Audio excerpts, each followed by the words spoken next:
Motherfucker.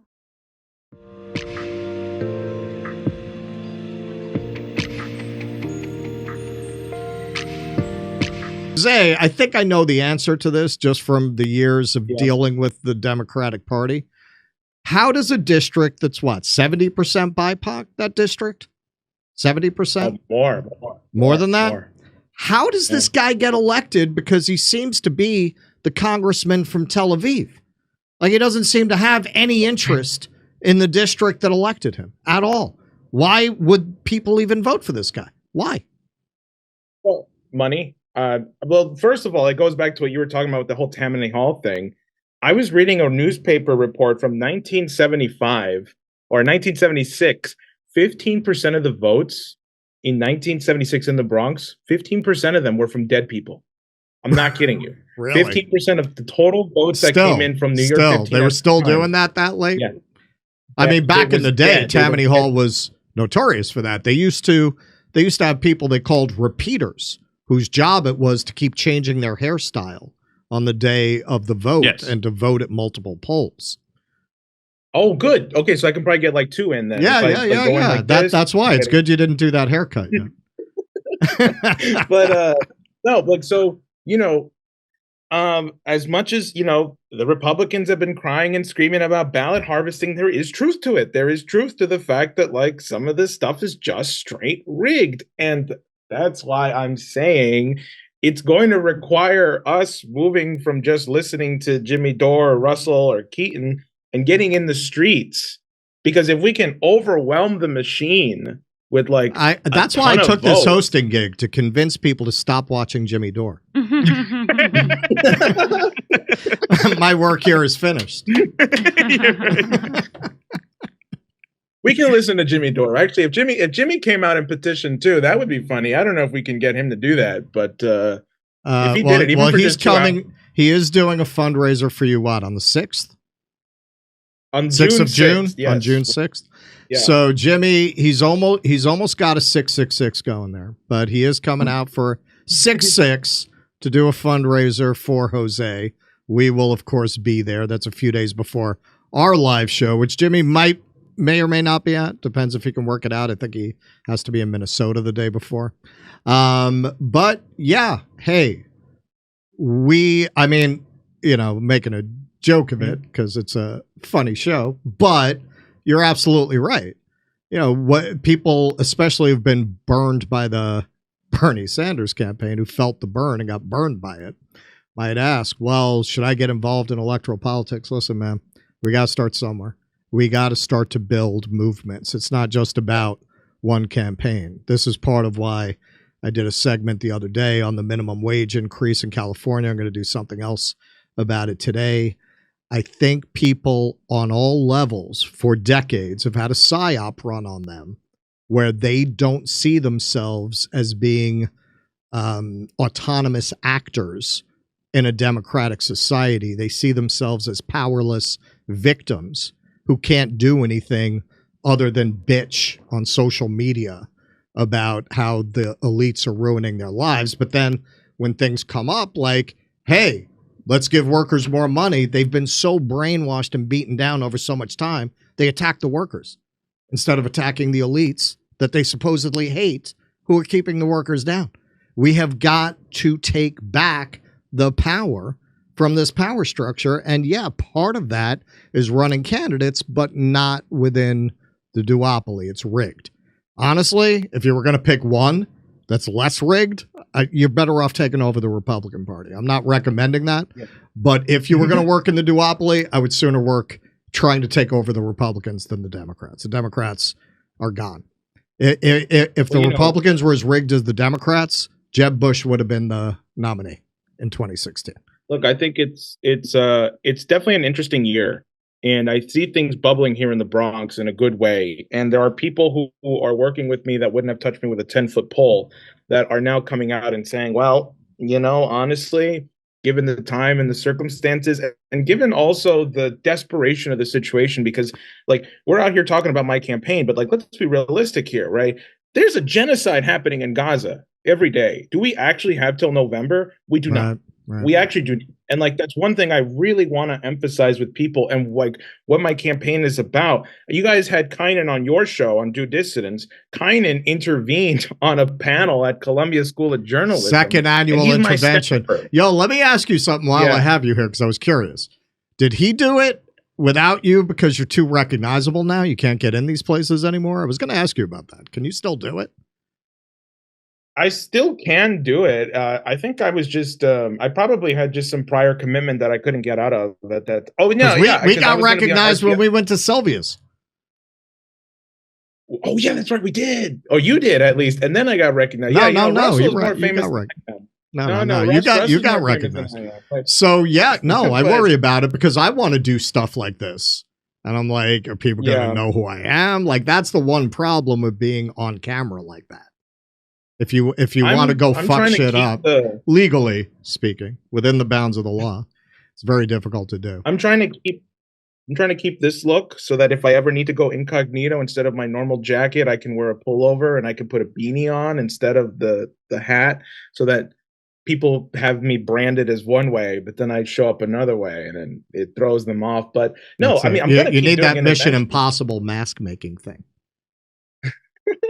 But interventions are going to keep happening. They're not going to stop. It's just a matter of like, well, one, I didn't realize how running a campaign is a headache. Okay. And I'm glad I quit my job to focus more on this, because I'm realizing like, yeah, it would have never worked if I was still working part-time, you know, but the desperation of the situation, the gravity of it, the fact that people are fed up and tired, it does require me to be completely present attention-wise, you know, and it's not work that I quit. It's also any semblance of a personal life. Like, I don't hang out with friends on weekends. Mm-hmm. I don't have time to entertain romantic interests, and Russ knows all about that.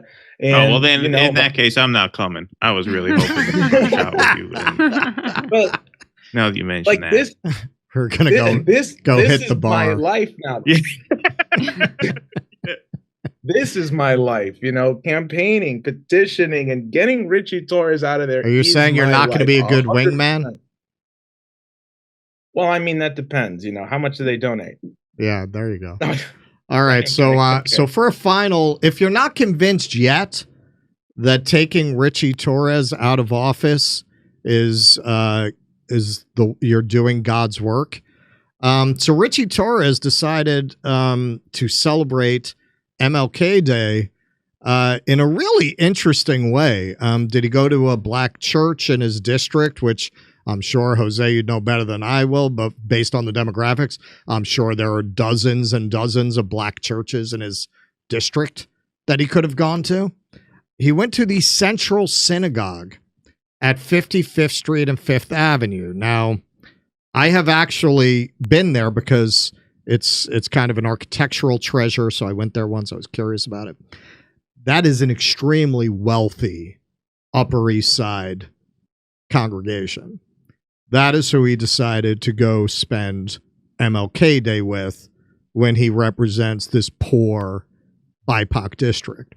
So these are from, I believe this guy is a host on WBAI. He clipped a few pieces from this, Raphael Shumanov.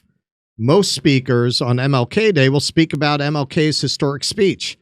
Congressman Richie Torres is too smart to allow AIPAC to dominate MLK Day so openly, so he made sure to also honor the great man himself.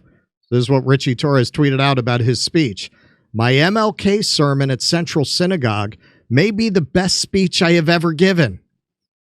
Never lose hope is the ultimate message. You really can't make this shit up. So he spoke about the March on Washington for Israel, a pro-war march headlining a white supremacist. So let's hear a little bit of what he had to say. Speaking at the National Mall in the presence of hundreds of thousands of people. The context was the March for Washington for Israel. little Freudian slip there. He almost actually started talking about MLK on MLK Day, and then he caught himself. Right. So he continued to honor MLK by citing him second after Israel and artificially linking MLK with the racist far-right government of Israel that stands against everything King ever stood for. And as I spoke, I took note that the year in which I spoke, 2023, was historic in more ways than one.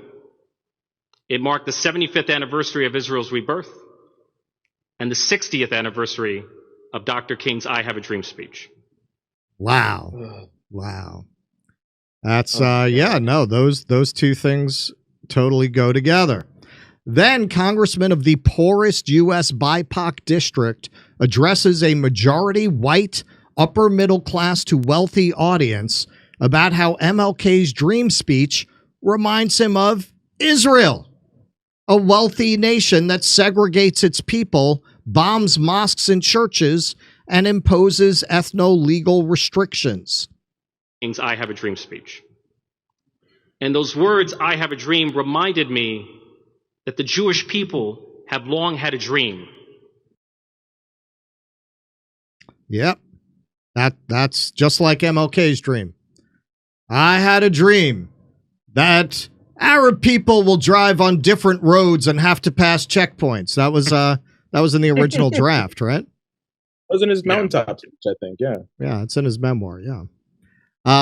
So how can people help out, Jose? I think I've convinced people that Richie Torres has to go. So what can they do to help? Well, if I could just interject one thing to drive this home, okay? Because there's something people really need to know about Richie Torres. Richie Torres is a filthy whore of a low-life shit-for-brains demon from hell.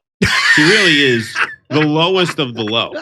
He really is. If there's one person to run against, it's Richie Torres. Richie Torres does not care about Jewish people. Richie Torres does not care about Israel. Richie Torres cares about who pays him. His top campaign contributor in the 2022 midterm cycle was AIPAC. They contributed $141,000 to his campaign.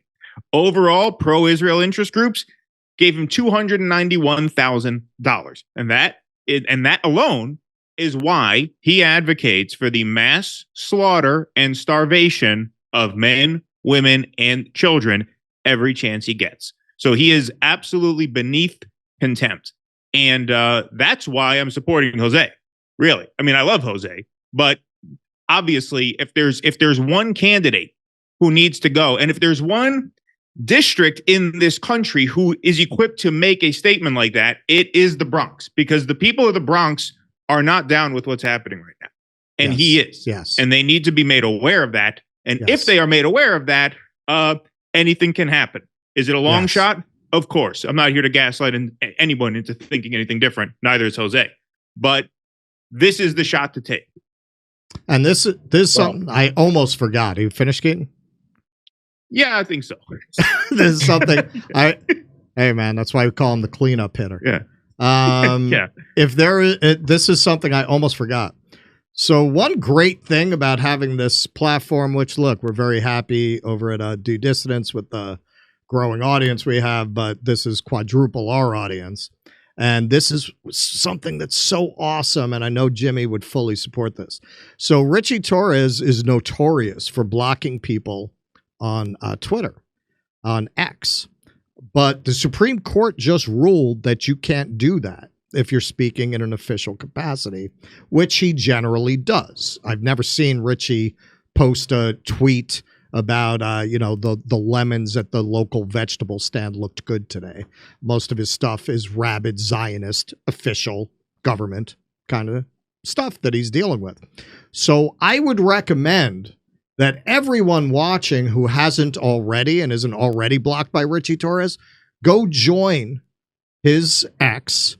And as you are legally entitled to do, according to the Supreme Court, I'm not saying to harass Richie Torres, but go join his X and let him know what you as an American citizen and a voter think about his policies, completely within the bounds of the law. Please go join Richie Torres's X. Don't wait. Do it right now. All right, Jose, what do you want the people to know before you go? All right. Well, if you let me stand on my soapbox here for a second, and if you bear with me, I promise I won't. Channel your inner Henry Fonda. First, everywhere there's a guy in the Bronx. One thing is that you shouldn't just support me on the basis that I'm not Richie Torres. That's, if you don't want Joe Biden and you only want to support someone who's not Joe Biden, then by all means, go vote Donald Trump, go vote Kennedy. But everyone sucks, right? The thing is, you know, and Keaton probably characterized Richie Torres very well, so I'm not going to repeat what he said. What I believe, the man has a talent. What I believe love is, and what I believe Martin Luther King Jr. would be actually in favor of, is development of that region of a sovereign Palestine. I mean, what is Gaza right now if not just a bunch of rubble and destroyed air prison camp, right? I believe that that needs to be developed into a beautiful oasis, right? I think you can actually make it look like New York City in a matter of 5 years if the countries got together and say, we're going to actually rebuild a sovereign Palestine. But that's true of Gaza, and that's also true of the Bronx, too. I actually want to see the Bronx be developed. I'm not talking about bringing affordable housing. I'm talking about fixing a lost generation of kids who are graduating high school right now, who can't even pass the basic English Regent State exam, can't pass the math exams, and they're being graduated out. I think something like 40% of people who are 18 to 25 are unemployed, uneducated, and unskilled. We have a program called the Space Civilian Construction Corps where we can build camps that can actually re-educate and reorient youth who have no jobs, who can get on the job site training or nursing. Now, that's something I'm adding to the program, where you teach them how to actually build things that their community needs, like hospitals, schools, housing, roads, infrastructure. You give them a skill and you teach them how to be literate. And as a way, you bring them up to the standards. Why the space component is you bring them to the standards as if any one of those kids who graduate this program can go work on NASA and advanced aeronautic engineering and research. You know, if they wanted to, they could actually build rockets. That's how advanced these programs have to be in order to fix the neighborhoods of our country and export them out to other states as well, so that we can come up to modern standards and then future standards, like have them build high-speed rail and maglev trains. That's my vision for the country. I'm not just trying to stop a genocide, which I am. I'm trying to start development, because that's how you actually prevent future wars and conflict, if people work together to build stuff, not actually fight things. That is my concept of love. That is my concept of what it means to be in the government and what the role of government should actually be. And when people say, well, where do you stand on Medicare? I think that stuff is just so obvious that anyone should be able to walk into a hospital and not worry about a bill. People should be able to get the care they need. That stuff's just so self-evident to me that I don't even bother mentioning it. But that's, if people are interested, that's where I stand on that. I think everyone should have access to Medicare. So what does that mean you need to do? April 16th is day one of me being able to get on the ballot, right? April 16th, New York City Board of Elections. You're going to see my team out there. You're going to see Robert Kennedy's team out there. You're going to see Cornel West's team out, all trying to get signatures so they can be on the ballot come November. But what our signature gathering process needs to be is not simply about getting me on the ballot, though that is important.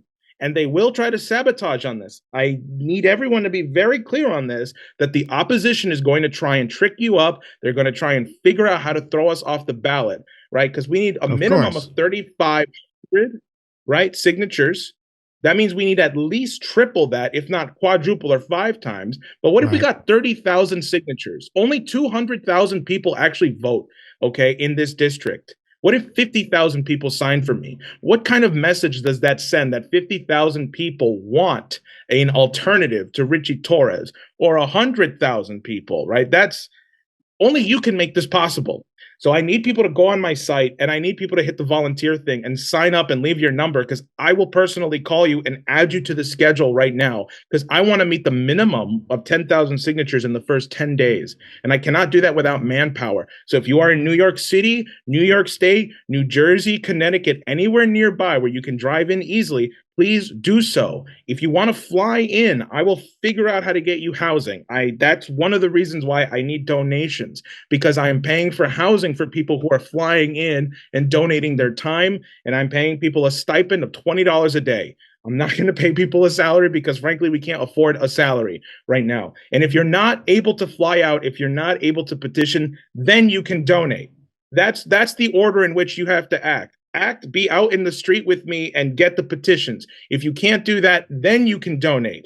Right. But I need the manpower. That is what's most important right now, because we have to show that we don't need the money to actually start this movement and scare the living crap out of Richie Torres and his rest of his oligarchical buddies and the rest of the IDF who are backing him right now. We need a show of force, of manpower, of people who want to flood this district with my literature and show that the support that Richie Torres has is flimsy, as opposed to the support that we can have, which is showing that we want to reject this suit, because Richie Torres is empty. There's nothing there. Okay. It's just a script. He's like an AI bot. He's told what to say and he knows it, because that's what the IDF does. They brainwash their candidates so that they respond. There is no genocide. Hamas is a terrorist organization. Hasbara. Israel has a right to exist, right? And Yeah, exactly. He's like Syrian candidated. So, all right. And for VoteVega.nyc. Where do they go? VoteVega.nyc. And then there's 2 buttons there: donate and volunteer, or sign up to volunteer. Hit the second one first if you can, because that's what's most important right now. And then if somebody can donate so I can buy clipboards and sheets and pens and just the basics that are overlooked. I mean, I've already seen people donating. I really appreciate that. And I call all my donors, by the way. I have a lot of people to call actually once we get off here. But votevega.nyc/donate, or just votevega.nyc. You'll see the 2 buttons there. That is where you donate. That is where you sign up to volunteer. I need both, but frankly, I need you as a person there. I will call you and I will get your schedule personally. And we don't have much time. April 16th is the first day. I have 11 days. And from now till then, I'm going to be busy just calling people, getting them on the street to get an army of people out in the Bronx and make this quick and fast, because it has to be like that. We have to be quicker than they can sabotage us. So, all right. Yeah. For those of you who felt the burn and found out it was actually gonorrhea, this is post-duopoly. Now think about what that means. When we were some of us involved in the Bernie campaign, we had to play nice because we were trying to win a Democratic primary. It's not that party anymore. We're not playing that game anymore. Within the bounds of the law, the sky's the limit. We don't care what they say about us on MSNBC. We don't care about that anymore. When I worked security for Bernie, they made me go and have people who had anti-Hillary signs take them down because they didn't want that on the news. We're not playing that game now. So different ball game. And I urge you all to go to votevega.nyc. All right, Jose, man, I will see you when I get back to the big town. Thank you. And I saw somebody ask what my cat's name is. His name is Ozymandias. I'd show him, but he's he's a sweet one. All right. Thank you, man. Why did we move from California to Alaska? For starters, they shut down my dad's miniature tractor business because it wasn't EPA compliant or electric. Secondly, you have to smog every vehicle built after 1975. In California, this truck was $1,200 a year to register. Here it's $100 for lifetime tags. You couldn't take an ATV anywhere because every trail was closed off due to public safety. This sawmill, they wanted 1 million board feet worth of taxes for operating. And you can't use any of the lumber for anything structural. And finally, to build our cabin, it would have required 50 times more than we have in the materials of the cabin to get the permits to build it. Why did we move from California to Alaska?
Hey, thanks for checking out our YouTube channel. Subscribe by clicking on that button down there for more AM Joy and the rest of MSNBC. And click on any of the videos right here to watch the latest interviews and highlights. And you can get more videos from MSNBC for free every day with our newsletter. Just visit Isn't it swell? The memes make themselves.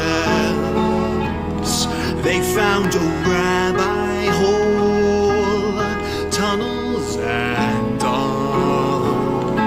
There's Jews in the walls. Isn't it bliss? The rabbinical grace soiling the mattresses. Well, let me tell you.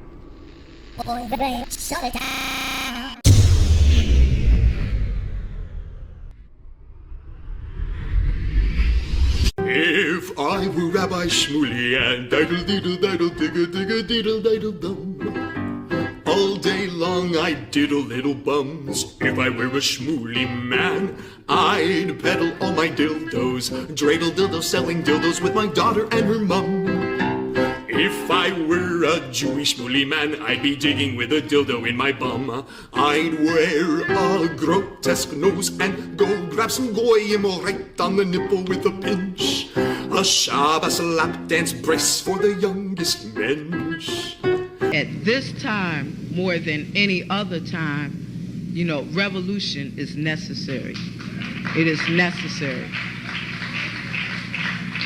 Not only based on what has happened with the MOVE organization, the babies that have been murdered, MOVE adults that have been murdered, bombs being dropped on us, but past that to what is happening with all black people, so-called minority people, money poor people.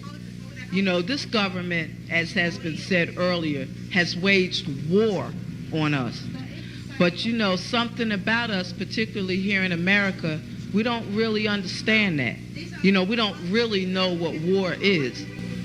For black people, for poor people, that people see as good, that they wasn't forced to do, that they didn't do to try to keep black people appeased, and calm down so that black people wouldn't riot. A prison situation is a crystallized example of that. You can make phone calls in prison. They have movies in prison, but they don't have those things because they just want to be nice to prisoners. They have those things because they know damn well if they don't have, people being able to contact their family, if they don't have, facilities for people to sit there and watch movies, people are going to be frustrated, upset, and they're going to direct that frustration at them prison administrators, and they're going to have riots on their hands. They're going to have people in them prisons turning them prisons out. That's why they have movies.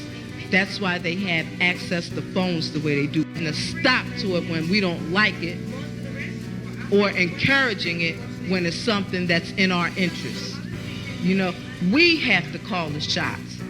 The people have to take the reins of this system and start dictating what we need, what needs to be done. And, taking the initiative to do it ourselves. We can't rely on this system. Don't people see what's happening? Every single confrontation that MOVE people have been involved in, every single issue, oppression, economic issues, every single issue facing our people, is something that can be dealt with very, very simply. All people got to do is make their wishes known. All people have to do is stand up and say, listen, we're not accepting that. Unity is the key. Unity is the key to revolution. Revolution ain't nothing to be afraid of. It ain't nothing to shy away from. Revolution, contrary to what officials, this system and those backing the officials running this system, want people to believe that revolution means violence, means blood in the street. I'm saying it can get to that point, but it don't have to be violent. You know, when people come together and take a strong stand on an issue, this government don't have no choice but to listen. Where you think they get their authority from?